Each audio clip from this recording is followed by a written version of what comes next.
বাবায় সন্তানের জবাই করবে। মিনা বাজারে গিয়া সন্তানের জিগায়, ও ইসমাইল, আমি ঘুমের ঘরে স্বপ্ন দেখলাম তোমাকে জবাই করতেছি, বলো তোমার কি মত?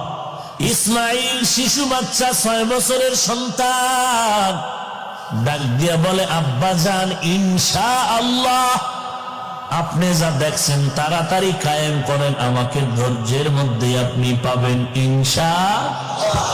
এই কথা বলিয়া ইসমাইল একটু চোখের পানি ছেড়ে কাঁদলেন। আব্বা জান, এই কথাটা যদি একটু বাড়ি বসিয়া বলতেন, আমার দক্ষিণী মায়ের থেকে একটু বিদায়ের সালাম জানায় আসতাম। কারণ 6টা বছর পর্যন্ত আমার মা নিজে না খাইয়া আমারে কত কষ্ট করে বড় করেছে।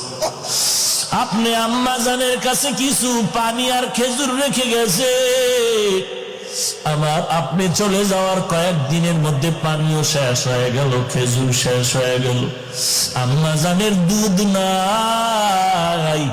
আমাকে ঠান্ডা করার জন্য আম্মা জান তার জিহ্বাটা আমার মুখের মধ্যে দিয়েছিলেন।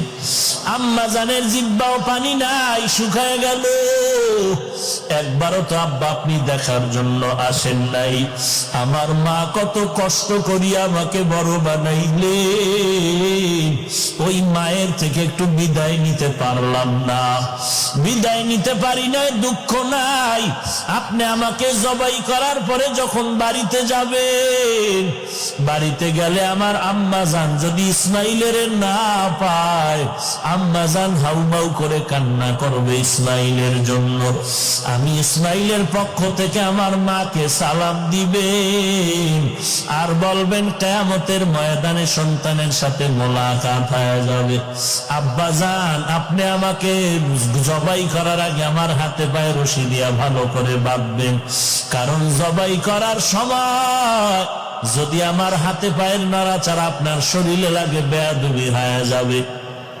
আব্বা জান, আপনার চেহারাটা রুমাল দিয়া ভালো করে বেঁধে নেন, কারণ জবাই করার সময় যদি আপনি দেখেন আমার চেহারা দিয়ে নজর পড়ে, মায়ার কারণে আপনি জবাই করতে পারবেন না।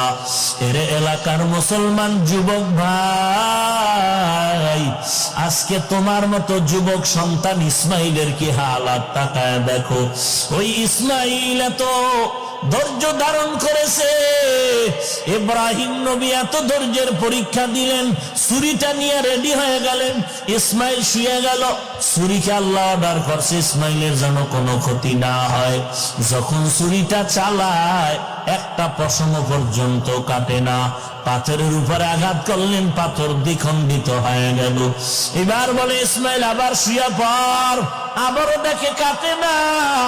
এইবার ইব্রাহিম নবী নিয়ত করছে, হাতে রক্ত না লাগা পর্যন্ত ছুরি চালানো বন্ধ হবে না। আল্লাহ ডাক দিয়া কয়, জিব্রাইল জলদি করে যাও, আমার ইসমাইলের সরাইয়া বেহেশত থেকে একটা দুম্বা নিয়ে যাও।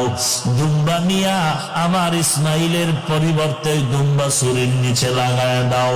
ছুরির নিচে যখন লাগায় দিল, ইব্রাহিম নবী ছুরি দিয়া যখন রক্ত হাতে লাগলো, শুকরিয়া আদায় করলেন যে ইসমাইল জবাই হয়ে গেল। কিন্তু তাকায় দেখে না না, অপরিচিত একটা জানোয়ার জবাই হলো। ইসমাইল পাশে দাঁড়িয়ে আছে। যখন আবার ডাকছে, বাবা আয় আয়, আল্লাহ ওহী নাজিল করে বলে, ইব্রাহিম আর লাগবে না, তাড়াতাড়ি বাড়িতে যাও। হাজেরা কান্না করতেছে, ইসমাইলের জন্য কাঁদে, তাড়াতাড়ি যাও, ইসমাইলের মায়ের কোলে ফিরায় দাও। এরে নবীর উম্মতের দল, পটিয়া মাদ্রাসার বাণী মুফতি আজিজুল হক রহমাতুল্লাহ আলাইহি স্টেজে বসে আছেন, বক্তা সাহেব বয়ান করতেছেন। এমন বয়ান, ময়দানের মানুষের মধ্যে যেন কেমন এক জাহান্নামের ভয়ের হালাত শুরু হয়ে গেল। খই যেমন ফোটে, বান্দাগুলো তেমন যেন চিৎকারের আওয়াজ। আল্লাহর বান্দা পাগলের মতো হয়ে গেল। মুফতি সাহেব রহমাতুল্লাহ আলাইহি দাঁড়ায় বলে, বক্তা সাহেব বয়ান বন্ধ করেন। বয়ান বন্ধ করার পর মাইকটা হাতের মধ্যে নিলেন, হাতের মধ্যে মাইক নেওয়ার পরে শ্রোতাদের দিকে নজর করে বলেন, এরে ভাই, আমি